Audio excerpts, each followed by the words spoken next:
welcome to episode 12 of the Busted Buttons video game podcast. We got another great show today. I'm probably never going to acknowledge that we've ever had a bad show, so they're just all going to be great. But today we're going to talk some GeForce Now. We're going to talk a little bit about video game sales in the month of March. We're going to talk about MLB The Show. You might be wondering why the hell. We'll get to that. We'll get there. And then we're going to talk about some games that Red has been lately, and then kind of just give an update on the games we're playing. And then we also might have some time. This will mostly be Red. We're going to talk about the Final Fantasy VII remake. But wait, hold on a second, Red. Hold on. Get over here. Get over here. Sit down. You're not gonna believe this, man. You're not gonna believe this. Sit down. I am not done with you yet. You're not gonna believe this crap, man. GameStop is trying to sneak away from the outline, man. You wait till I'm done with you. I'm not done with you yet. Oh, we're never done with GameStop. Yeah, we are not done with GameStop. You sit right there, GameStop. Do not try to sneak away from that outline. I see you. You have pissed us off again. Fucking GameStop. I don't know what it is with your shit. But let's go ahead. Let's go right into it because I got GameStop sitting down over here on a chair. Well, not a chair. It's on the outline. Imagine something sitting on an outline. That's what's going on right now. And George Sherman, CEO of GameStop, you're sitting right there too because you're a part of the fucking problem with all of this. But as y'all can tell, GameStop, it's riled us up again. I thought we were done with GameStop. But Red, let's just go ahead and jump on into it. And you know what? You take over. Just kind of talk about what's going on with GameStop this week and how they pissed us off again. Well, as usual, they're in the news for mostly the wrong reasons. First and foremost, you mentioned CEO George Sherman. He decided he was going to take a pay cut. 50% pay cut from whatever the hell his salary is. I didn't look too hard, but I'm sure it's way more. It's in the millions, probably. Yeah, I'm sure it's way more than you and I will ever see in our lifetime. Yep. The other executive leaders took a 30% pay cut as well. This guy was appointed CEO in April of 19? Yep. So about a year ago. They have had one of the shittiest years of a company I can imagine. A 50% pay cut is not fucking enough for Mr. CEO George Sherman. That guy should have been taking like a 90% pay cut from day 2 on the job because the news from GameStop since he has taken over, and let's be honest, even before, but he has not improved it at all. It has just been bad news after bad news after bad news. And now they took the pay cuts, which, they're trying to help their profits. I get it. That's kind of admirable, whatever. But now, fucking, they can't do one good thing without kicking themselves in the ass on the other end. So, of course, they're saying, we're going to start reopening some of our stores. Yep. A couple of the states I think they mentioned were, Georgia and South Carolina, I think was the other one. Anyway, it's like, dude, we are still in the middle of a fucking pandemic. And you're talking about opening a video game store? Come on, man. You try to do one good thing and then you just bury it with this, nope, we're opening stores. Yeah. George Sherman's taking a 50% cut, so he's only making like, I don't know, 3, 4, 5 million right now or some crap like that. Again, more than I'll see in a in a lifetime. Let's be honest. Here's the problem. Georgia, they've been talking about opening everything, not everything, but a lot of businesses like, nail salons, barbershops, stuff like that. They've talked about those opening up May 1st, so I want to bash GameStop, but at the same time, these other businesses are opening up. And I think GameStop, I don't know why the hell did I turn so nice all of a sudden? Saying I was like, where did this go? I don't know. I was not planning on going this direction, but I am trying to say that there are other businesses opening up, but I still don't think GameStop really needs to open up because I would say like a barbershop is really more essential than a game store is right now. Because, people need their haircut. Not everybody, everybody's been doing it at home. Some of them, if you've seen the pictures, not all of them have turned out great. So a barbershop, you might need a barbershop. That might be essential. Now, I don't know about a nail salon. A gym, not really essential. You can exercise different ways. But again, I do understand it. But gaming, has went to digital, and you can't still get your gaming fix digital during this pandemic. And this is where I think GameStop has messed up. Yes, I understand you're a physical store, but I don't know exactly what they're doing digitally, but they've not done enough of it. And I don't know exactly what they can do, but I feel like they can give out some, digital codes or somehow work with the game publishers to get discounts, maybe something like that. But they've not done enough up until this point, to be prepared for this. And while all these other stores are opening up, Like, you've already got a bad rap with all this essential crap, and you're still trying to fight it. You are not fucking essential for working from home, so just stop it, GameStop. It's just, I mean, it's just another piece of evidence of how desperate they are. And I know, yes, a lot of businesses are desperate right now. We're going on over a month now of people being quarantined or in this, shelter at home, stay at home, businesses being mostly shut, a lot of businesses being shut down. I get it. A lot of industries are hurting right now, but they're not all opening their damn mouth and sticking their foot in it quite the way that GameStop is. And I know a lot of states have their stay-at-home or shelter-in-place orders are set to lift on May 1st. I can't talk. I'm worked up now. But are set to lift May 1st. And I don't know about you, man. I just think that is way too soon. Oh, yeah. I mean, I know in the state we live in, the numbers still keep going up. And part of that's, testing's getting more available. But still, it's like, I don't think we're at the point where it's time to flood streets and stores and businesses with a bunch of people again. And I know they keep talking about like a measured rollout, like limited, still keeping crowds under a certain number, still try to stay apart from each other. You think people are going to obey that as soon as they say the bar's open? I know what I'm going to do when they say the bar's open. My ass is going to go sit at the bar next to some other regulars. That's the problem is when everything does open up, people are like, they're so isolated. They're so tired of it already that, they're not going to obey all the rules. They're going to want to go out. They don't care how many people are out. And I'm with you, not to get too much into the whole pandemic because we've already talked about it, but I'm with you. Like, we're getting new cases. Like, I think Indiana got something like almost 400 cases. Like you said, there's more testing, so there's more coming out, but there was still like 400 cases in like a very short stretch. So this is not over yet. And so for the fact that all these places are opening up, I know people are struggling, but here is my concern, is that if things do open up like this, GameStop, you're part of the problem. You're not all the problem, GameStop, but when it comes to gaming, you are most of the problem. But anyways, in our little universe, they are most of the problem, yes. But here's what I'm worried about is like everything opening up and then like the pandemic peaking again, or going like rising again. And then we got to do? We got to shut everything back down again. And if that happens, the second time is going to be a lot worse because we're going to learn from our first mistakes and we're going to stay in isolation longer. And my wife has been putting something on Facebook, I believe. I've not had a chance to read it, but something about the Spanish flu back in the early 1900s where a lot of people had it and they tried to go back too quickly. And then the second like occurrence of it was a lot worse. And I think if things open too quickly, that's what's going to happen. That's what we're going to go through. And GameStop, you're part of this. You are fucking part of this. Well, GameStop is obviously a popular whipping boy of ours. Yep. We like to kick him when he's down. I was so upset about all this that I searched Google Stadia just to see if there was any negative news on Google Stadia, and there was not. I was like, damn, maybe next week, but go ahead. Well, that is a nice segue because while there may have not been bad news on Google Stadia, another game streaming service definitely took a little bit of a kick here recently. Nvidia's GeForce Now has more publishers that are pulling its games from the service. I think recently they lost Xbox Game Studios and Warner Brothers Interactive, which of course Xbox Game Studios has your Halos, your Gears of War, Forza. Warner Brothers had the Batman Arkham games, which have been hugely popular for almost a decade now, going all the way back to Arkham Asylum. The Mortal Kombat games are on Warner Brothers. So GeForce Now, like I said, we don't have Stadia to beat up like we'd like to, but GeForce Now is doing a nice job of filling in.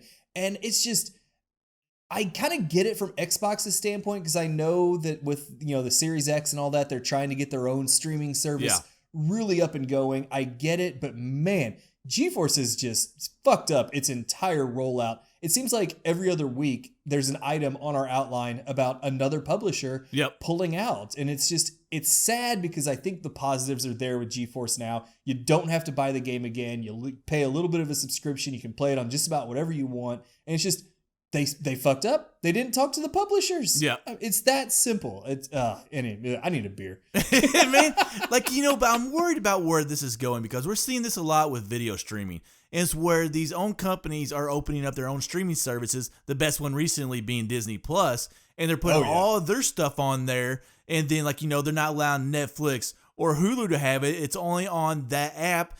And it sucks. And I really hate this because, one, I like going to one app and getting, everything. Now, I know that's impossible with video streaming, but I would like everything to be on Netflix or Hulu, but you're seeing these Disney Plus, like, in a lot of the national television stations like ABC, NBC. I don't know if they're doing it yet, but I think they're talking about doing it. They are, yep. And we're seeing this, and I'm worried that this is going to carry over to gaming, where Xbox is going to have their xCloud. PlayStation's going to. Yep. I think it's PlayStation Now, correct? Is that the streaming one? Okay, yep, that's right. And then, Nintendo doesn't have anything. Good job, Nintendo. Get on that shit, Nintendo. But like, where both the console makers, Nintendo, no, it is Nintendo. Nintendo, Sony, and Microsoft. For some reason, I thought Nintendo wasn't the company there for a second because PlayStation is Sony, Xbox is Microsoft, so I thought Nintendo was something else. But no, Nintendo is Nintendo. But I'm just worried about them, and then also some of the game publishers like Ubisoft, even though I think they're like one of the main people on GeForce Now. But I'm worried about all of them like kind of doing their own streaming thing. And the next thing you know, you got to pay $5 here. You got to pay $5 here, $5 over here.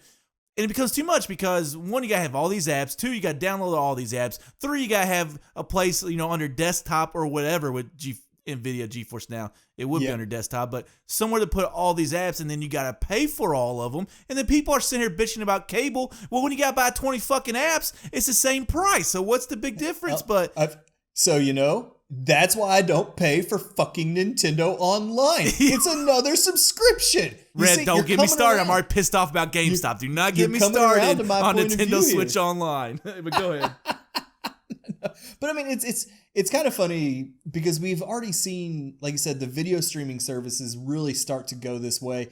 And another realm that's kind of gone this direction is PC games. Like, it used to be, to buy PC games, you almost had to go through Steam. Like, they were the gorilla in the room. Yep. They were the one storefront. If you wanted to be profitable, your game had to be on Steam. Then EA came out with Origin, and Ubisoft came out with Uplay, and Blizzard Activision has Battle.net, and now we've got Epic Games. I mean, all these different storefronts, and they all have their various advantages and disadvantages, both for customers and for the people selling the game. So, like, on the one hand, I think the competition and the options are good for innovation and things like that. It forces them all to try to be better.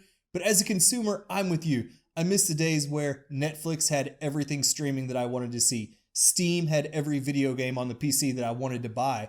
I mean, because that's one of the big reasons we cut the cable cord, right? We were tired of paying $150 for 500 channels we're never going to fucking watch. And unfortunately now, with both games, whether it's buying them on PC or streaming them, it looks like we're going the direction of, like you said, you're getting nickel and dime now to the point that, you're going to end up paying the $150 anyway. Yeah. And I get that at least we have a little more say. We have a little more control over what we decide. I can choose to do Netflix and not Hulu. I can choose to, stream on, Xbox Cloud and not on, GeForce Now. But it's that nickel and diming, and that Nintendo one is the one that finally pissed me off. I'm like, just put the virtual console out there. I'll give you $5 a game if you put the whole virtual console out there. So that's a whole different rant and tangent that we'll get pissed off about. So. But I think we spent our first 12, 13 minutes here talking about we're all salty, man. We're just salty and grumpy, but that's what makes us happy. So I don't know. Sometimes it's nice to vent, especially we've been cooped up in our houses for almost 6 weeks or longer now. Yep. It's nice to vent every now and then. So that's enough of the bad news. How about we talk about some good news? Let's talk about March video game sales numbers. Sir. I was hoping you'd go ahead and start talking. Okay, it's on me. Okay, I can talk for a little while. That's no problem. But anyways, like the March, this is not shocking whatsoever. But the sales for March digitally, not physically, because you've heard GameStop bitching about not being able to sell physical games. So this is what's happened. But anyways, digitally, the games did very well. Like I said, not shocking with the whole pandemic. People are staying in. People aren't going out to shitty places like GameStop to get their physical games and talking to douchebags like George Sherman. But anyways, but it was just kind of cool to see because it's the biggest, I think, there's a 35% increase over last year's March. And it's also the biggest March that the game industry has had since 2008, which I believe that was kind of near the recession. I'm not sure if the recession and unemployment had anything to do with that, but it's been probably like 12, it's like the biggest month, well, I guess the biggest March in 12 years. So, like, yeah, it sucks to see people struggling. It sucks to see all the unemployment going on out there. It sucks to see all the businesses, like, just having a hard time. Yeah. But, at least there is some bright news. Like you said, some positive news in that the video games and the gaming industry did see a huge increase in March, and it's really, in my opinion, helped people get through some of this pandemic, and people that got away from gaming were able to get back to it, so maybe they find their love again for gaming. So, in a very dark time, I think gaming has been a very good bright spot. You're absolutely right, and it's not just maybe like people who used to be gamers lost the love for it and came back to it. Seeing families play games together now, because what the hell else are you going to do when you're stuck in the house? Talk to each other? You talk about your day. It's terrible. Throw in a nice Seinfeld reference there. I'm just not going to say anything right there. I'm just going to keep my mouth shut. But it's like, it is great to see that at least this industry can help like kind of fill that void that people have. And I see the Facebook posts, the Twitter posts, all this stuff now, people playing games with their spouse who maybe never gamed before, getting their kids into it a little more. And, of course, Nintendo games are perfect for that, but there's a lot of good casual games out there, whether it's I don't care if it's on your cell phone or a freaking Xbox One X. If you're playing games, I support it. You get your family playing games.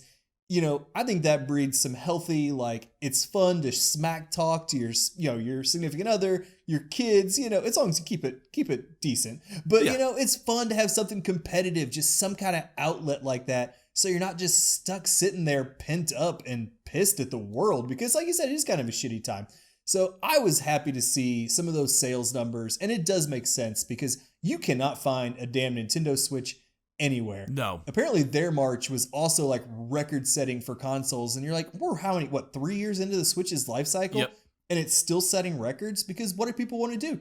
Play some family friendly video games. You can play them on the go while you're not on the go right now, but on the couch while someone else is watching. Still put on the go. I mean, you can go out to like fields and stuff. Like, well, I don't know if That's you're going to a field, but you can go out other places and still, be farther than 6 feet away from people. So you can still take it on the go, just not maybe the way you would in normal life. You're not going to the bar to play it. No, you're not. No, you're not. But so one little quirk though that kind of came out of those sales numbers, and we mentioned it there in the intro a little bit though, that kind of caught both of our attention. The top 2 selling games in March weren't really a big shock. I mean, you had Animal Crossing New Horizons. It's a first-party Nintendo game. The way Switches are selling right now, not a surprise at all. And then, Call of Duty Modern Warfare, also not a surprise. Year after year, it's one of the most popular franchises. Even now, it seems like its peak was like 8 years ago, but it's still going really strong. But number 3 on the list. Well, hold on a second. With Call of Duty, you had that whole Warzone thing that came out in the free-to-play. Right, so I think that's why maybe those numbers jumped up a little bit, because it's free to play, but then you got all the microtransactions. So I think that's why I see that there, but go ahead. No, I was going to say, but number 3, how about MLB The Show? First of all, it is a PlayStation exclusive, which granted, that didn't stop Animal Crossing as a Nintendo exclusive. No. But, it's just weird to see a non-Madden or NBA 2K sports game be that high on the sales. And it caught your attention first. Definitely. And then I looked into it. I'm like, wow, what the hell? So how about we talk a little bit about MLB The Show? Yeah, I mean, I was really shocked when I saw that, because, like I said, usually for sports games, you see FIFA, Madden, or NBA 2K. So when I saw that, I was like, what? And then I was like, okay, there's maybe a couple of reasons why that happened. One, I think it came out around March or April. So, it's a newer game. It's still a newer game. So that's one reason why it could jump so high. 2, baseball was about to start and it didn't. So that could have helped its sales. But really, I still think it's just kind of random, and I don't exactly understand it. Yeah, there's some reasons that you can give for it, but to be the top 3rd selling game like during this whole pandemic, that's absolutely shocking. Now, here's one thing I will say. I played MLB The Show. I believe it was 18. It was like right there I got the PlayStation. I absolutely loved the game. Like, the only reason I didn't, it kind of gets a little bit redundant. But what I loved about it was that's baseball in general. Yeah. Well, here's the thing though. When you play that game, like, you don't play a full game. Like, it just goes, like, when you go to bat, like, that's when you play. And then in the field, like, it doesn't go through every batter. It just takes you to the batter, like the simulation, however that works behind the scene. It takes you to wherever you're part of the play. So all you're doing is hitting base, like, you're going up there swinging the bat, and then on defense, like whenever the ball's coming to you or you're part of a double play, that's when the game would that's when you would play the game. And so you actually could go through games very fast because you were not going through a full game. Now, the reason that I didn't keep on playing MLB The Show, and they might have changed this, is because like you couldn't really select who you got drafted by. Like if my favorite team is the Cubs, which it is, like if I'm playing MLB The Show, I want to be drafted by the Cubs. That's why you select the favorite team. And when I get done my AAA, my single A, my double A, and my AAA, I want to go to the Cubs. And when you send me to the freaking Oakland Athletics, which is like the worst place to play fucking baseball, and I got to play like 80 games in that stadium. Oh, I was upset. Upset. Somewhere we have a fan in Oakland that's writing an angry letter at us right now. But that's the reason I quit playing it. But my opinions of the game are very high, even though I've not continued to play it. So, but really, I mean, do you have any reasons for why it's the third highest selling? Like I gave you a couple out. Do you have any more or anything that you can think of? Well, one thing that actually caught my eye, because of course, ESPN has been desperate for any kind of content. Oh, yeah. I saw a, not a video, but like a news blurb type thing. Apparently there are 30 major league players. You get one from each team who is actually doing an MLB The Show season, and they're streaming it on like Twitch, Facebook, whatever other streaming platforms there are. We are not streamers, in case you couldn't tell. We sound ignorant sometimes when we talk. I don't think Facebook is streaming, but it might be. I don't know, but I don't think it is. I think you can. Maybe YouTube. I don't know. Anyway. But definitely Twitch and YouTube are definitely there. But yeah, so apparently like 30 MLB players, and some of them are stars. I was kind of digging into this a little bit. Like you have like Fernando Tatis, the really popular young guy, pitcher for the Rays. I'm drawing names. I'm not a huge baseball fan. I love that you tried to go through baseball and start naming players, and you got to one. And that's all. I got one. Hey, there's Chris 30 Carpenter. players. There's Chris a bunch Carpenter of stars, and you them. name off one. Yeah, sorry, Chris Carpenter from the Cardinals was one, so I got two. Yeah.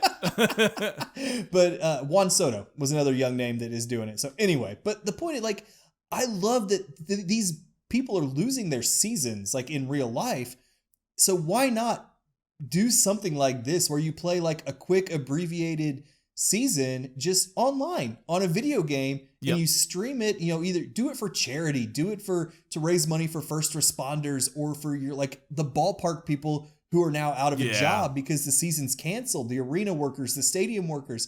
I love the idea that they're doing something like that. And I wonder if that kind of activity isn't helping get some awareness and popularity to the game, and that's what helped push it up the sales charts a little bit. I know that like you said, you've enjoyed the game. It's always reviewed well. It's always been considered one of the best sports games, and somehow it's always been an exclusive up until next year. It's finally going to go multi-platform. Oh, I didn't know that. Yeah, I think Xbox, or I think MLB finally like negotiated some rights with Microsoft or something. But anyway. I mean, it's like really, it's the only baseball game, kind of like Forza is the only racing game. And all you other racing games and publishers out there, they're saying, "Oh, we're a racing game." No, you're not. Forza is it. That's where it's at. That's where it's going to stay. And like when it comes to baseball, MLB The Show, that is really the one franchise, and they do a really good job. Whoever makes the game, I'm not sure who makes the game. I'm not sure either. It's not EA, but it's really good. But I would just like to see other sports leagues try this. Like, get some NFL players, one from each team, to play a freaking Madden tournament or season, whatever. Get some FIFA players out there and play your own Champions League. I mean, we're all missing out on our sport. Those of us who are sports fans, anyway, are missing out on sports hardcore right now. And yes, watching these guys play video games is not the same. But look at esports. People love watching people play video games. Look at Twitch. It's a billion-dollar platform now.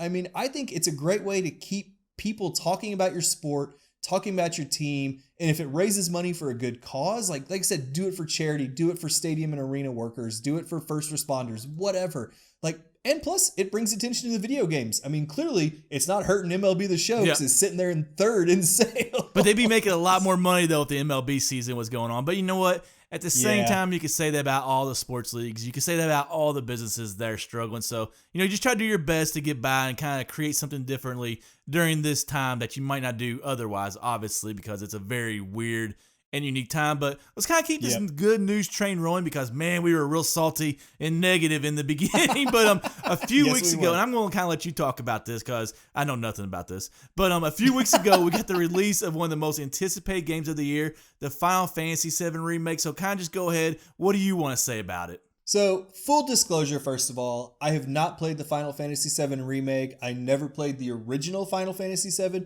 but I just know from, the gaming websites, our Discord server, just the general chatter that it has been on everyone's radar for a long time. Like, it's greatly anticipated. The original Final Fantasy VII is considered one of the most popular games ever. So, this release was a big deal. And it has reviewed well. I mean, I think right now, today, it was sitting at an 88 on Metacritic. So that's pretty damn good. Yep. It's not quite, game of the year type thing, but it's pretty freaking good. Everyone who's talked about it, who's played it on our Discord server, has been very happy with it. I've heard nothing but love for it.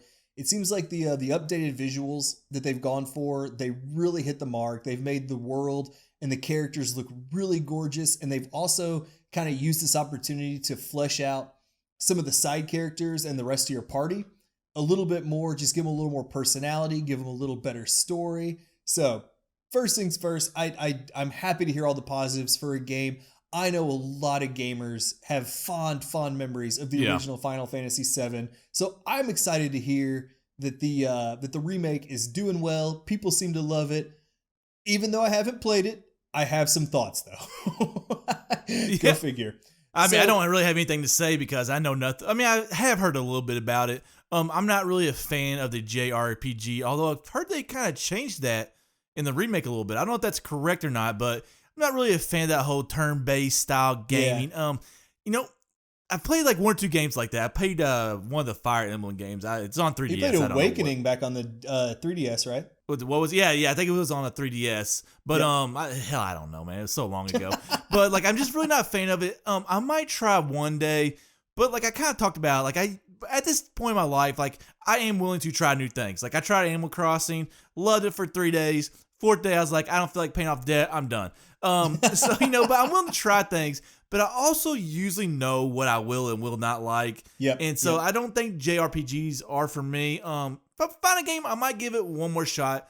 But like I said, I don't think the game is based that way. They kind of changed some things, and maybe you've probably looked into this more, but it's kind of more episodic. They kind of just changed. I don't know what else they changed. I'm trying to look through the notes, but there's so many fucking words I can't pick out the little important bold points and everything. So just go ahead. Well, it's so as most people know, they took Final Fantasy VII and turned it into an episodic release. This first game, even though they're still charging $60 fucking for it, is basically the intro. And for how much work they've done, I will say, or it looks like they've done, just from, like I said, from reviews, from some gameplay videos, it looks like the work they've done kind of justifies, hey, we can't develop this entire game the way we want to into one game. It would take 20 years to put the damn thing out. So the episodic thing rubs me a little bit the wrong way because it does feel like a cash grab. I'm like, you guys managed to make this all into one game in the PlayStation era. Granted, I know it was on multiple discs back then because it was just CD-ROMs. It wasn't even damn Blu-rays back then. Yeah. Or whatever kind of discs they're putting games on. But to me, it sounds like a cash grab. We've already bashed GameStop for their cash grab, so I'm going to bash, I think it's Square Enix. So I didn't like them breaking it up. And then when I heard that this, episode 1, whatever you want to call it, is only the opening city of the of the original game. Everything I've read is that opening city, I think it's called Midgard, took 4 to 6 hours to play in the original. Yeah. And somehow they have managed to pad that and stretch it into a 40-hour full release. And I'm like, okay.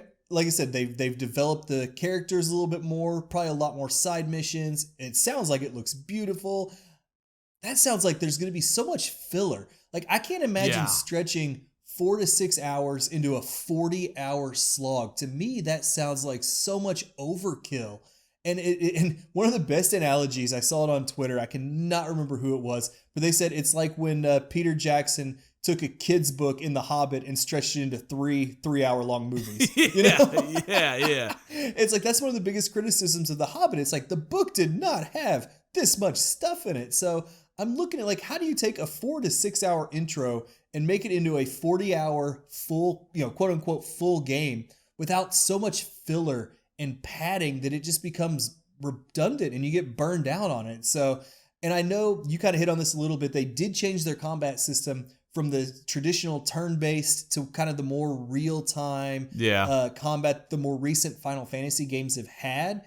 And I know people who are fans of the original system and fans of those old like Super Nintendo era JRPGs, your Final Fantasies, your Chrono Triggers, who love that turn-based system. Yeah. And it's in such a beloved game, and you change it that radically. It's like, I can see why it took them so long to develop this, because they changed so much. But it's just, to me, I don't know. It does feel like a money grab. It does feel like they're trying to do too much with it and change too much. I mean, I'm all but here's for the thing. modernizing Okay. games. I did not know all this. Like, this was actually news to me. Like, I kind of looked at it like episodic. I was like, I don't know exactly what that means. I did a little bit of research on it, but I had no idea. Like, you even have the note about, like, the intro being 4 to 6 hours, but stretching out to 40. Yeah. I thought this was the full game. Oh, hell no. I've not looked into it. I thought this was the full game. And so when you're sitting here telling me that this is basically just the intro that they stretched out, like, I'm against this idea now. Like, I know people are loving it and stuff, but... Okay, first of all, a cash grab between Final Fantasy and Square Enix is a lot different than these douchebag CEOs at GameStop, okay? So That's fair. Don't you dare compare them to GameStop. But anyways, it does feel, I wouldn't necessarily call it, okay, I understand your cash grab point, but at the same time, they have made the game beautiful. I'm sure they've put the time into it and everything, but... It seems like it, yeah. Yeah, just, I don't know. Like, I don't really know much about Final Fantasy. I never played a game. But everything you're telling me, like, I'm just kind of like, I'm good. Like, how are you going to give me a remake when it's actually not a remake of the entire game? It's just a remake of, like you said, the intro, basically. And they have CDs digitally. You can download the whole thing digitally. Now, it might be 200 gigabytes or something like that. But you can usually put a large game. Like, I mean, look at the games we have out now, like, Witcher 3, Red Dead Redemption 2. Like, you can put large games on discs now, so but no, I'm not feeling any of this idea. But, like, you know what? Let's go ahead and switch it up from a game that neither one of us have played, and let's talk about what we're playing right now. And I'm gonna let you have the floor right here, because I know you want to talk about, you finally beat Donkey Kong Country Tropical Freeze 20 years after its release. So, kind of, what was your experiences with that? Like, I mean, did you enjoy it? Did you not enjoy it? Oh, I absolutely loved it. Like, Donkey Kong Country was the first game I ever played on the Super Nintendo. It was the game that sold me and one of my brothers on, like, saving up the allowances and all that shit and getting a Super Nintendo. So that franchise will always have a very, very special place in my heart anyway, just from, like, those old days. I thought the original Donkey Kong Country and the second one, Diddy's Conquest, are, like, two of the best Super Nintendo games. But Tropical Freeze, first of all, Nintendo continues to nail their art style. Like, it is unbelievable to me that they can make games this gorgeous when everyone's like, photorealistic graphics, ray lighting and all the, HDR, all this stuff, which is great for some games. But Nintendo, with their, quote unquote inferior hardware, continues to put out absolutely gorgeous games. I mean, Donkey Kong Country Tropical Freeze is a 2D platformer, and it is stunningly beautiful. The backgrounds of the levels are so detailed with that Nintendo art style. It blows my mind that they can do it. The difficulty level is, okay, it's a challenge. It is not an easy game. There are some levels I dropped probably 40 lives. I'm looking at you, every single rocket barrel level in the game. But it's just, it continues to be like, it keeps that old school 2D platformer charm, and yet it still kind of innovates a little bit because there's always some new twists. There's always some new just mechanics that they introduce. So I absolutely loved it. You're right. It's originally a Wii U game. I finally went back to and got on the Switch. I was going to say, man, I remember like getting you drunk. I don't know if I got you drunk. You were just getting drunk yourself. Probably. I was the one talking you into buying Donkey Kong Country Tropical Freeze. That was before I think I was even married, man, when you did that. It's been a while. And like you're still like you're just finally getting around to playing it. So I was like, about damn time. But like I said, I played it a long, long time ago. You played the Wii U version, right? Yeah, I played the Wii U. Oh yeah, that's right. There's a Switch version. You know, if it's a good price, I might think about getting it. $20. It's still $55. It's a Nintendo first party game. They never fucking go on sale. I know, but it's a game that came on the Wii U, but I absolutely loved it. Like I said, the game is beautiful, and that whole tropical and then the freeze, like those two different elements play out so well in the game. It did. And like, it's, like I said, a great art style, beautiful Nintendo. We know what they do. They do it well. 2D platformer, like, yes, it's difficult, but it's not as difficult as some of these damn 2D platformers or in the Blind Forest. Ravel. I don't know if Ravel's difficult, but I struggled with Ravel. And then there's another. Celeste is a big one. Yeah, recently. Celeste is a difficult one. Yeah, it's difficult, but it's not difficult.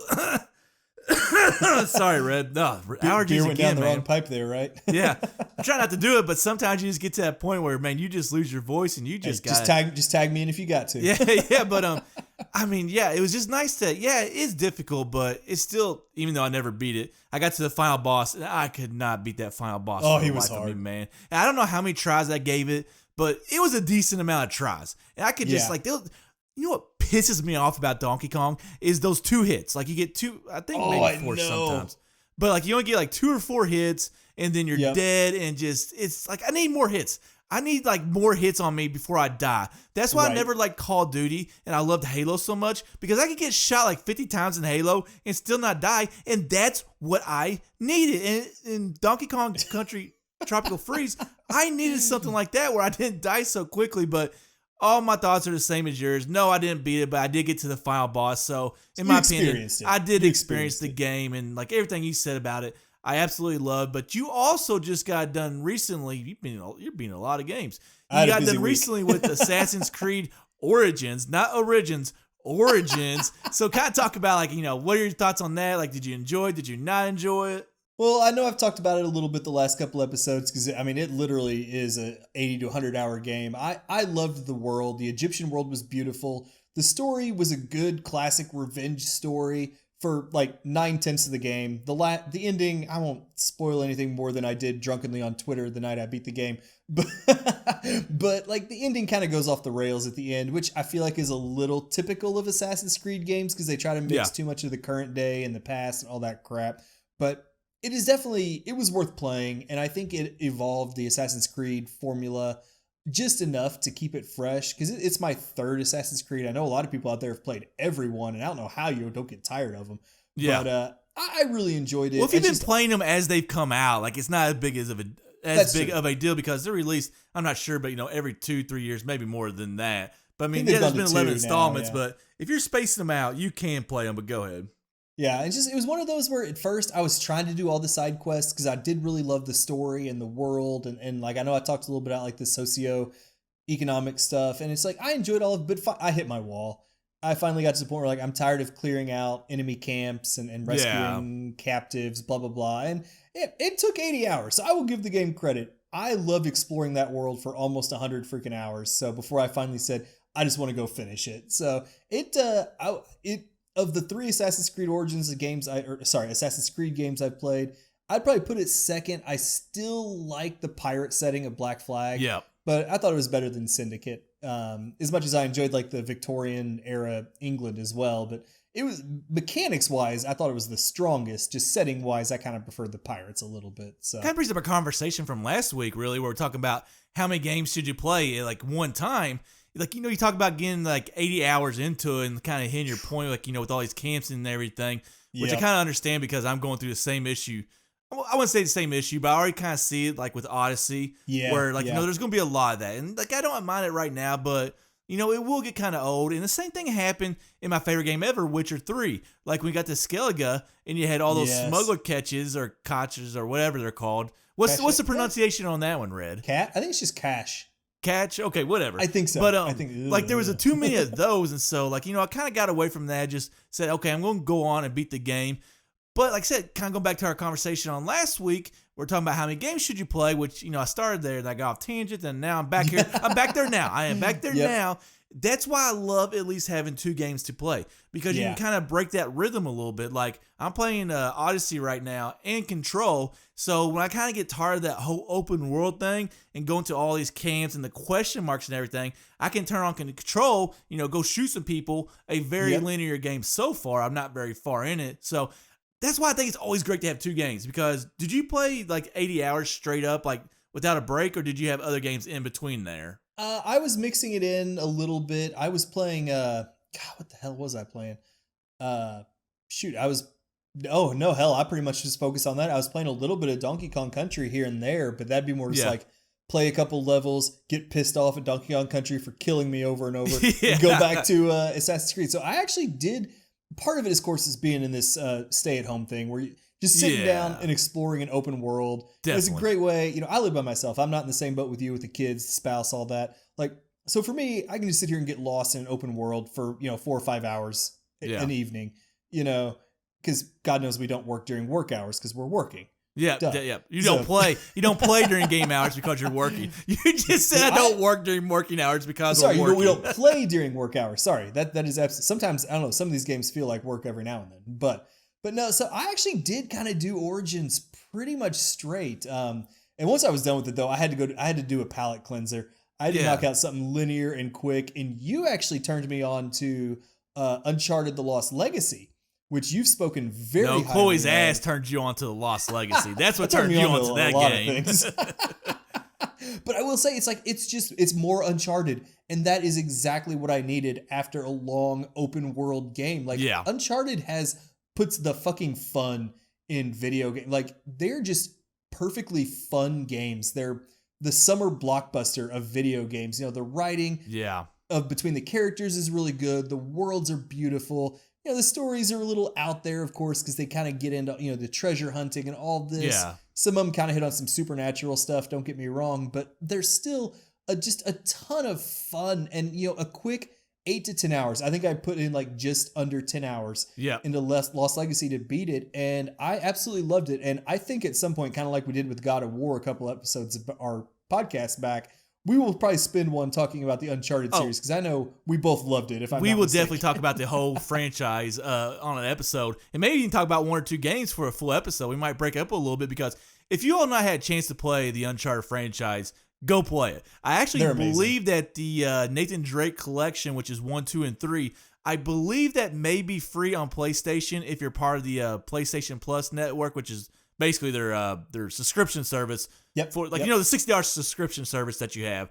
I believe it's free. I'm not positive. I can't remember exactly when that went on sale, but I think it's free right now. I think it runs through April. I think it runs through April. Actually, I think it goes 5 or 6 days into May. Actually, but okay. Well, that's even more time. If you're a PlayStation Plus member, actually, if you're not a PlayStation Plus member, become a PlayStation Plus member just so you can get the Nathan Drake collection for free. But I would highly recommend that, because the Uncharted franchise, I absolutely had a blast with it. All the games I believe the first games didn't come out until the PlayStation 3, but I believe that they still might have been remastered in the collection. Do you know?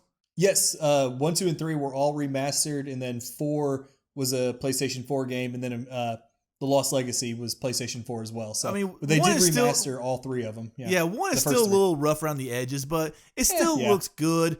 But you can play through them. They're not that old of games. Each game is really, I would say, let's give it 10 to 15 hours, depending on how much explore. There's not a lot of exploring because it's a linear game, but there are some things that you can kind of go out of your way to do a little bit. Highly recommended. Like I said, it's free right now. If you're not a PS Plus member, get it. Get the Nathan Drake collection. You'll absolutely love it. And then, man, 4's beautiful. Lost Legacy's beautiful. Yes. But you know what? We're going to save all of this for a podcast some other time, because sadly, once again, I don't need to really give an update on my games because we kind of already talked about them a little bit. So let's go ahead and I'm just going to fly past my part. Let's go ahead and wrap up. All these links will be in the description, but if you want to support us, you can support us on Patreon or PayPal. Patreon's a monthly thing. PayPal is a one-off thing if you want to do it. If you can't do that, if you can't help us financially, which is fine, we'd love to have a review or a rating. Rating very easily. Just click that 5-star button on the app that you're listening to. If we're not 5 stars, just lie. Just fucking lie. We're okay with you lying. Okay, it's not gonna hurt anything. But like I said, and a review really helps us out. And then we do have merchandise on our websites. Zelda merchandise on the Zelda website. All kinds of video game merchandise on the TGPC Gaming website, and we may earn a commission on purchases through our links. And Red, you want to kind of talk about our Facebook, our YouTube, our Discord, social media, all that good stuff? Well, I think you just did, but Well, they don't know the names of all of them. We do have a couple of Facebook groups out there. We have Gaming Realm, where we talk about all video game stuff, and we have Zelda Realm, which, as its name implies, is focused on Zelda. You can find us on YouTube as well. We have a Discord, several Discord servers where we talk about, Zelda we only have stuff. one server. Sorry, one server, lots of different, what are they called? Channels? Channels, yes, channels. Yeah, so we talk about all kinds of gaming stuff. It goes, we got PCs, PlayStation, Nintendo, Microsoft, we talk about everything on there. And of course, you can find us on Twitter, Instagram, and as we mentioned, we're on Facebook as well. So I hope everyone continues to stay safe. Hopefully next week we don't start out with so much negativity. Don't fuck up GameStop. Do something good for once, GameStop. We want to get on here and we rip hope to have good news. And Google Stadia, you better be good too, because I'm going to look at Google. I'm going to Google Stadia, and you better be good this week too, because if you're not, we're going to go off on YouTube next week. But like Red said, everybody stay safe. Stay healthy, get you some gaming in during this whole isolation, and we'll see you on the next episode.